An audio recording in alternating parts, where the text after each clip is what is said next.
this song was definitely made about live performance. You know, it was about every time I go back on tour, it takes a little more out of me, but I always go back because it gives me something I can't get anywhere else. Booker and Stryker and Florence Welch. She is Florence the Machine, and we are so excited to have you. Thank you so much for having me. And these flowers are so beautiful. Thank you. Do you really think they're a lovely flower arrangement here? Is it good? No, I think it's pretty good, actually. Okay, yeah, good. the tones are very nice. Like, it's not like too bright. It's a little faded. I like that. For radio standards. Yeah. Yes, No, exactly. It's good. It's good. Everybody scream 6 full-length albums. It drops on Halloween, 3 years in between albums. How long did it actually take you to make the 12 songs? See, it's hard, isn't it? Because, like, I started writing it while I was still on tour. So I think a song like One of the Greats was kind of written while I was on tour. And then, so I think it took about 2 years to make. Yeah. When you are finished with the song, are you at peace with the song when you walk out of the studio, you're like, it's finished? Or do you hear it, and if you ever went back and said, you know what, I could do something different? Aaron Dessner was really good at telling me basically when things were done and to stop tinkering. Like, I would like, making the record is my absolute favorite part of the process. The making it, the performance, the sort of like putting it out. My nervous system it's kind of terrifying for me. But those two bits feel so sort of like, yeah, I feel really safe in those spaces. So I would honestly like make a record forever if I could and keep tinkering it. And I do need people around me to be like, it's done. It's done. Stop like taking, and I get really obsessive. I'm like, just take that little sound out. No, put it back in. No, take it out again. So no, put it back in. Just like lower it in volume like slightly. Yeah, So yeah, my answer, she's a tinkerer. I'm a she's a tinkerer. tinkerer. That's I'm a what we were getting tinkerer. at. Yeah. Studying witchcraft, how did it affect your life? How did it affect you creatively for the album? I think it was more like it was something I was drawn to because I think there was so much about the body on this record and like what I put myself through on stage and the sort of like miraculous feats almost that the body is able to perform, you know, when it's in a performance state. And also like there has been this strange like prescient thing that the songs are always 3 steps ahead of me, and sometimes stuff happens that I've sung in songs like years before, and so I just was like, okay, if there is a mystical quality to this, like let me really just look into it, you know, let me like really look at the history of, I went to, you know, a lot of my albums become semi-research projects. The last album I got really obsessed with this phenomenon called choreomania, which was like a medieval dancing plague, and that was a seed.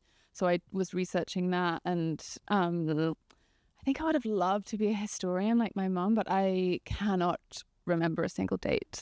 And that seems really key. Like I'm really dyslexic, so I was like never going to be an academic.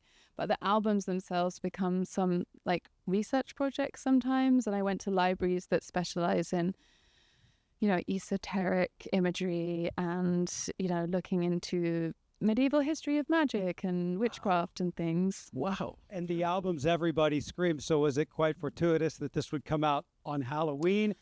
That's just how it happened? Oh, no, it was planned, completely planned. And I mean, that's why I had to stop tinkering, because I was like, we're making this date. We have to get, Halloween is the only time it can come out. I mean, you mentioned not remembering years. I remember 2009. I remember the debut album. I don't. I do. I remember vividly hearing you and seeing you, and I'm like, this person is unbelievable. Right. It's different for us, though. Like the fan, like hearing you was like, wow. And I think we have that feeling. You've always had that feeling. You were born with it. No.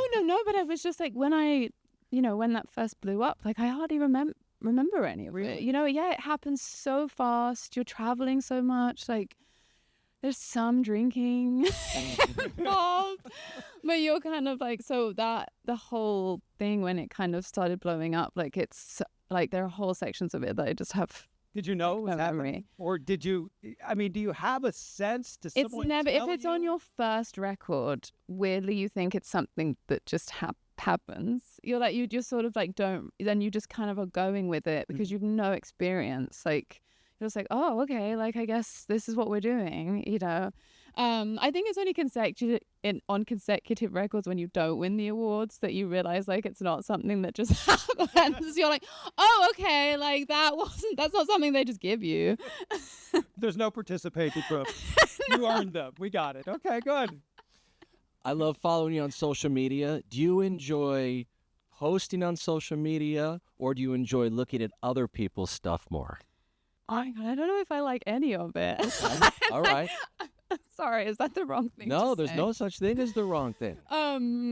No, just because like I find it really anxiety inducing, so I try to spend like as little time on there as possible, honestly. I'm like a get in and get out. Like I have app blockers, I have like, I mean, I think actually it's a medium, isn't it? And I try and find ways to, what I do think it's really useful for, and I see other people really using that, is a direct communication with your fans, with your aesthetic. And as I'm such an like image-based person, I do find that really helpful because I think the nuances of what I do is really complicated, and you can get like the imagery that you want or your visual way that you see the world like directly to the people that are fans of you, which I find really useful.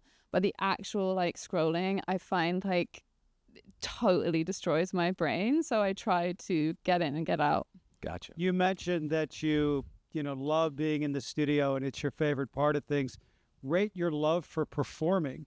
Are you having as much fun as we are watching you twirl? I mean, does it give you as much, I don't know, life as it does us? Because you said you love the studio part the most. Well, I think I love these. It's the sort of like, yeah, I think the studio bit and the performance bit are my two favorite parts. The actual sort of like putting out music bit by bit into the world is like so like terrifying to me, because I'm a sort of someone who is weird. And it's sort of one of the themes of this record is like my ambition is often at odds with my personality, you know, is that I don't want to be that visible. I don't want to be like, I want as many people as possible to listen to my music and come to my shows, but, you know, don't look at me and don't discuss me. Like, that's pretty impossible. So it's at odds with being a kind of shy person who needs a lot of time away from the spotlight and actually being someone who wants to connect with as many people as possible and to share these emotions. And I think the album kind of wrestles with those two things. When I get on stage, though, it is a different world. Like, I feel so free because I'm not speaking. I'm not like having to explain. I'm just allowing whatever the song is to kind of come through me. And in that sense, like, I feel very like, it's almost like disappearing. Like, I'm not thinking about whether people are looking at me.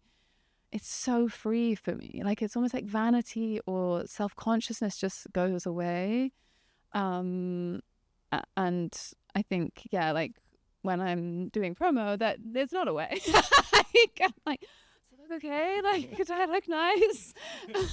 Whether it's through song or on stage, the authentic connection you have made with people worldwide has just been so cool to see over the years. This is my second to last thing. Your album drops on Halloween. What's your favorite Halloween costume you've ever dressed up as over the years? Do you like Halloween? I dressed up as Joan of Arc. Okay, very good. I dressed up as Joan of Arc, and I ended up, I mean, this was, you know, pre-sobriety. I dressed up as Joan of Arc. That was an amazing costume, actually. Like, I was covered in chainmail, like I had a sword, and then some friends of us were at like an awards ceremony after party, an award that like we had not been nominated for. So I just showed up to this after party in like full suit of armor with a sword, being like, hey, I'm not nominated, but I'm here in a full suit of armor. So yeah, that was good. Like that. You've announced a tour that doesn't involve the United States. Right. Ask that question. Are we going to need a passport? Do I need my passport to see you, or potentially there could be some things that are really fun that involve you on stage in the U.S.? I mean, potentially. Potentially. I lean forward. Potentially. I mean, potentially. You know, when you've done this, you're a boss at this. You could play wherever you wanted. But do you kind of pick places? Like if you think of LA, and I don't want you to trash any place or lift any place up, but is there a place in mind when you're like, I'm playing here when I come to Los Angeles? I don't know many artists that do their own routing. I know. You have no, I don't know. you can't say no to a venue? Would never even have it in my mind. Like, I'm like, where are we going today? And they're like, you're going here. I'm like, great. Fair enough. Well, listen, it's so fun hanging out with you. The cameras are rolling. We're on Alt 98.7. Booker and Stryker. We're on the cameras rolling. We're on all 98.7. Speaking of the Booker drinks, Stryker with Florence. Before we play Everybody Scream, Yes. give us, if you don't mind, doesn't have to be the plot of the song, but lead us into the track before we press play here. Yeah, it's sort of like, it's good to be talking about shows and like the potential of tours, because this song was definitely made about live performance. You know, it was about every time I go back on tour, it takes a little more out of me, but I always go back because it gives me something I can't get anywhere else. You know, I think the song kind of describes the feelings that I have on stage, and then and the sort of like ecstasy and horror of that, you know, of like always returning to that place. And I really wanted to just give people a place that they could scream, you know. Nice. We're so lucky to have her, Florence Welch of Florence and the Machine. Thank you for being on. Thanks with for us. everything. That was Thanks really so fun much for hanging with having you. me. Great job. You can take these home with you if you Oh, like. thank you. Flowers, It's so there you go. nice. It is Alt 98.7.